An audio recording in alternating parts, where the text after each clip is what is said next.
episode of Bikers Inner Circle Underground Radio. Biker rap and music to rent. You're listening to Good Time Charlie on Bikers Inner Circle Underground Radio. All right, how y'all doing? I hope everybody had a happy Thanksgiving. It's Good Time Charlie with Bikers in a Circle Underground Radio. Music to wrench by and biker rap. Well, I don't know about y'all, but my New Orleans Saints kicked that ass, boy. Them Giants didn't know what to do. And it was a pretty good game there, if you're a Saints fan anyway. And it's looking pretty good. It looks like the Saints might have a chance to go back and play Green Bay again, which I think is going to be a terrific game, kind of like Mayweather and Pacquiao or something. Anyway, this is the season where a lot of our troops are and our families are over there fighting for our freedoms and stuff. And my little niece, her new boyfriend, which is my nephew now, just got back from Afghanistan about 6 months ago, and he's trying to, get back into society and stuff, and a lot of cool stuff he did for us over there, fighting for our freedoms and all. Anyway, he's here at my house right now, so we're gonna have him on the show in a minute, and I'm gonna ask him a couple of questions and stuff, and hope y'all dig this. All right, so first of all, a lot of our young men and women, they don't get drafted like back in Vietnam. They go and sign up, and it takes a unique individual to want to give up the cartoons and PlayStation and going out on Friday night to go fight for our country. So how did this all take place for you, Robbie? Hi, Charlie. Thanks for having me on your show. Pretty much since I was like 11, I always dreamed about being in 101st Airborne, watching those old World War II movies, and just wishing I could be there. And then I turned 19, decided to enlist. Went 13 Foxtrot Fort Observer. Next thing you know, I'm placed right in the 101st Airborne, 1st 506 Infantry Division, headquarters company attached to Alpha Company. And then we did about 6 months of training back here, and then right off to Afghanistan for supposedly we were slotted for an 18-month deployment, but we only did roughly 13. And that was pretty much fun the whole time. I was long-range surveillance attachment. We had our fair share of fun.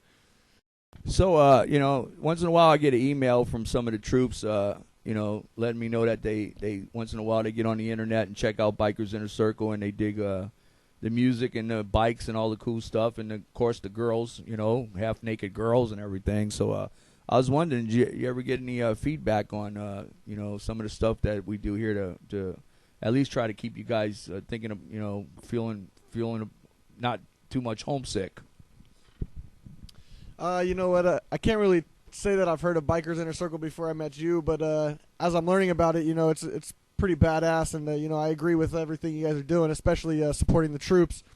But as far as people hearing about Bikers Inner Circle, I like I said, I didn't really hear about it, but definitely promote yourselves. Troops like badass shit, like bikes, bitches, all that stuff. So I would definitely check it out on YouTube, or go to charliebretchel.com. I'm sure he got something going on. And girls, you should send your pictures to troops. Support them in that special way. All right. So anyway, we do. Like I say, I got two sons of my own, and one's in college, and the other one's still in junior high. And man, I'd be up every night praying, hoping that they'd be safe if they went out there. So I know there's a lot of parents out there that, it's scary. With all the homemade bombs they make and all that stuff. And now you had a vehicle that did blow up on you, right? Yes, Charlie, I did. Yeah. Well, so what happened, man? And what kind of vehicle was it? We were actually experimenting the RG-33. We called it MRAPs, mine-resistant ambush-protected vehicles. Pretty much, we were just doing this little mission, and there was a spot in the road that's been blown up a couple times before, and like dumbasses, we decided to drive by it. Once we drove by it, just everything happened in a flash. We were moving probably 45 miles an hour, 50 miles an hour, and then a vehicle comes to a stop, and then all you see is dust and hard G-force, and then we're all trying to climb out of the truck, and pretty much react to a small arms fire, and then I actually got a couple tagged with Blackhawks with miniguns. So I mean, it's a scary thing, being put into that type of situation. But just to reassure all you parents out there that we're ready for what happens, and we're definitely well trained, better than they are. And another thing I'd like to talk about is, all the folks over there are not bad people. There's kids and women that don't have any rights, and I'm sure they don't dig us being over in their country and all, but there's got to be some kids and people that, man, they don't know what the hell is going on, and being from California and having all the cool stuff, and I mean, we're so spoiled rotten over here. How much of a culture shock was it when you went over there, and how hard was it to relate to some of the village people? Yeah, you're pretty much right. The Afghanis, they don't really like our presence there. They think we're pretty much trying to take over their land, but in reality, we're just there to help the people. And like that, I can't talk about that enough, because like we opened up our aid station to them and everything. We just did everything we can to help these people, and it's almost like they kind of resent us in a way, like we're trespassing or something to that extent. So it makes it real difficult when acting with the local populace. And then, yeah, we do take a lot of things for granted here in America that Afghanistan doesn't have. Like if you look at the picture. Like behind my buddy Johnson that building's made out of bamboo and bricks, and it hasn't been finished for like 7 years. So it's real different, and they're very underprivileged, and they haven't been given the rights that we have, that we take for granted here. So it's a real big difference, and then not everyone speaks English there, and practically no one speaks English there, and you see a lot of Russian Afghans from the 80s when the Russians were in there. Well, another thing too is I found out that when we hold our hand out like stop, to them that's the sign for come on over, peace, or I don't know if you're familiar with that, but a lot of our guys would shoot. We would hold a stop sign up on our hand, and they would come to us, and we'd shoot them. And it was just a misunderstanding. I mean, because they didn't know. Their sign for that is friend. Come by. So did you get any things like that? No, we didn't go with the stopping with the hand. We pretty much pointed our gun if we wanted you to stop, and then if you were lucky, we'd hit you with a laser and permanently damage your retina. But yeah, pretty much, the universal sign language is we point our gun at you. That's then a pretty good sign language. That means you stop. Yeah, that's a pretty good sign language. I think I would stop too. Anyway, so now this is a picture of your battalion and stuff, and now I know this is a rough one, but how many of you guys in this picture are still here? I mean, how many of you guys how many guys did you lose over there? Well, firstly, got to give it to all United States Armed Forces. We're all out there. We're all fighting. No one, you hear the Chair Force and the Navy, and yeah, those guys have different jobs. Their job isn't to go out there and fight like the Army and the Marines, but they're there with us. And 1st KIA was Jonathan Yellner. He was a senior airman from the Air Force, stuck on a public relations team out in Kapisa Province. And, he was our first casualty.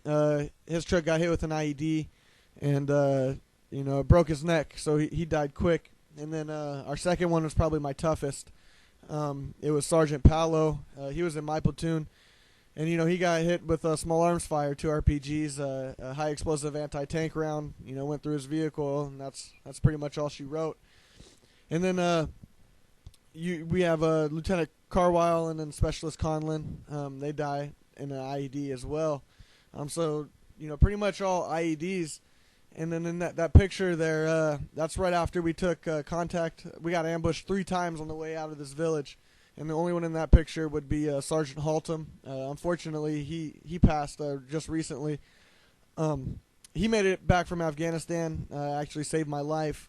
So I just had this special shout out, R.I.P. Sergeant Haltom. My prayers are with you. But yeah, he died in a motorcycle accident. Actually, some fucking place in Louisiana. I forget. But yeah, so that's all. That's KIA from that picture. Well, I tell you what, man, I'm just glad you got home safe, brother, and love and respect out to all the folks that didn't make it back. All right, so thank you for being on the show, man, and I'm going to dedicate one of my songs to you and whoever else you want to dedicate it to. Thank you for being on the show, brothers, and thank you for taking care of us. Thank you. Thanks for having me. Give a shout-out to all the past that I've known.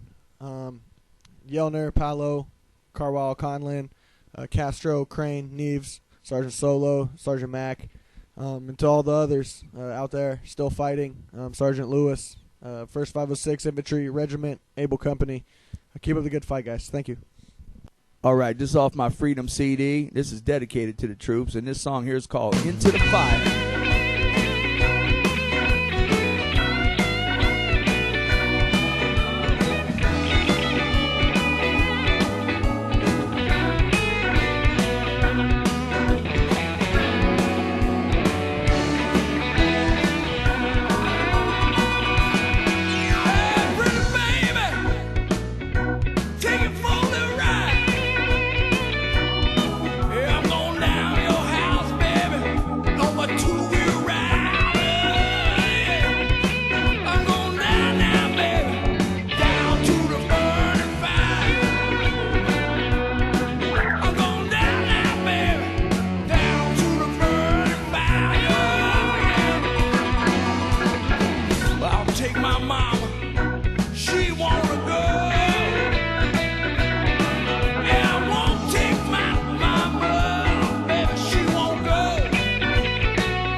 All right.